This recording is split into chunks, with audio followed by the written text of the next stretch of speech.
একটা ভয়ঙ্কর হাদিস বলেছেন, এই হাদিসটা যতবার পড়ি থরথর করে আত্মাটা কাঁপে। কিয়ামতের দিন আল্লাহ তাআলা অনেক শহীদকে বলবেন তুমি জাহান্নামে যাও। সে বলবে আল্লাহ আমি জাহান্নামে যাবো, আমি তো রক্ত দিয়েছি তোমার জন্য, লিইলাহি কালিমাতিল্লাহ, আমার দেহের তাজা রক্ত দিয়ে আমি শহীদ হয়েছি, জানাজা ছাড়া আমার দাফন হয়েছে, আমি তো জান্নাতে যাব। আল্লাহ বলবে না, তুমি শহীদ হয়েছ এই কারণে যে লোকজন তোমাকে বীর বলবে, বীর বাহাদুর। তো দুনিয়াতে তো তোমার বাহাদুর বলছে, তো তোমারে বিশাল যোদ্ধা ছিল, বাহাদুর ছিল, এই খেতাব তো তুমি পেয়েছো, আমার কাছে কিচ্ছু নেই, জাহান্নামে যাও, go to the hell fire. অনেক দানশীলকে আল্লাহ বলবে জাহান্নামে যাও। সে বলবে আল্লাহ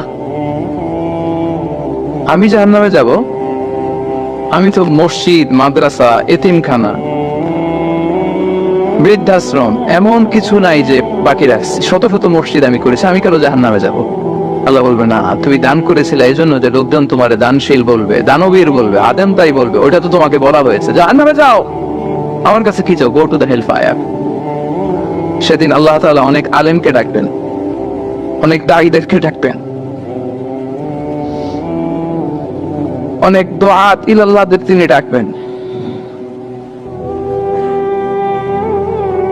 Because of Allah, you never know, but we know, and then we know. সেদিন অনেক দুআত ইলাল্লাহদেরকে ডেকে আল্লাহ বলবেন যে তুমিও জাহান্নামে যাবে। সে বলবে আল্লাহ কেন? আমি মানুষকে কোরআন শিখিয়েছি, আমি মানুষকে হাদিস শিখিয়েছি, আমার কথা শুনে অনেক নামাজ ধরেছে, আমার কথা শুনে অনেকে দাঁড়িয়ে রেখেছে, আগে সুদ খেত, আমার কথা শুনে সুদ বন্ধ করেছে, আমার কথা শুনে তো আল্লাহ এরা নামাজি হয়ে গিয়েছে। দ্য এন্টায়ার সোসাইটি সুদ বন্ধ করেছে, নামাজ ধরেছে, তারা ফরজ যাকাত দিত, আল্লাহ আমি কেন জাহান্নামে যাব? আল্লাহ বলবেন তুমি এই দাওয়াতি কাজ করেছো, লোকজন তোমাকে বড় আলেম বলবে, লোকজন তোমাকে বড় সেলিব্রিটি বলবে, লোকজন তোমার নামে তাকবীর দিবে, তোমাকে বড় আলেম বলবে, বড় দাঈ বলবে, এটা তো বলা হতো তোমাকে দুনিয়াতে, আল্লাহ মা বলে ডাকা হতো তোমাকে, বাহারুল বেরুম বলা হতো তোমাকে, এনের সাগর, অনেক বড় দাঈ, অনেক বড় সেলিব্রিটি তোমাকে বলা হতো এই দুনিয়াতে। তো যা চেয়েছো তা তো পেয়েছো, আমার কাছে কি চাও? আমার কাছে তোমার জন্য কিছু নাই, go to the hell fire, তুমি জাহান্নামে যাবে। আল্লাহ এরকম আলেম হওয়া থেকে আমাদেরকে তুমি বাঁচাও। আল্লাহ লোক দেখানো মানসিকতা, এই শো অফ থেকে আল্লাহ তুমি আমাদেরকে হেফাজত করো। তাহলে 4 নাম্বার যে রোগ আমরা চিনে ফেলছি না, এটার নাম কি? রিয়া। নামাজ পড়তেছি, মানুষ আমাদের বড় মুসল্লি বলে, হজ করে আসছি যেন আমার নামের আগে আলহাজ লাগায়,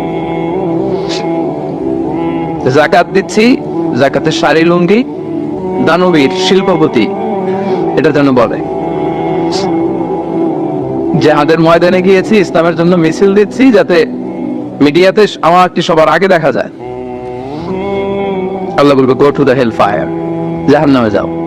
এগুলো একটাও আমার জন্য করো নাই, তুমি যা চেয়েছিলে দুনিয়াতে তুমি সেটা পেয়েছো, আমার কাছে কি চাও? কিচ্ছু নাই আমার কাছে কখনোর জন্য, যাও।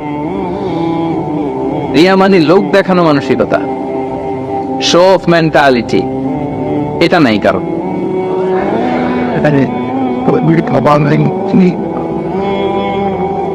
এটাও আছে।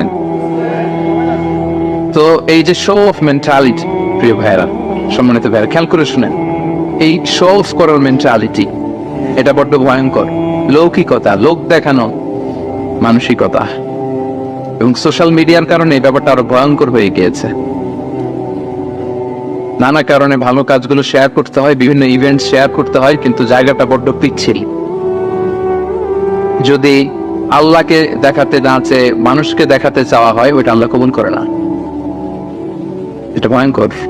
সুনানে ইবনে মাজার হাদিস, সাহাবারা দাজ্জালকে নিয়ে ভয় পাচ্ছিলেন, দাজ্জালের আলোচনা করতেছিলেন। রাসূল সাল্লাল্লাহু আলাইহি ওয়াসাল্লাম আসলেন, এসে বললেন, আমি কি তোমাদেরকে দাজ্জালের চাইতে বড় একটা ফিতনার কথা বলবো না?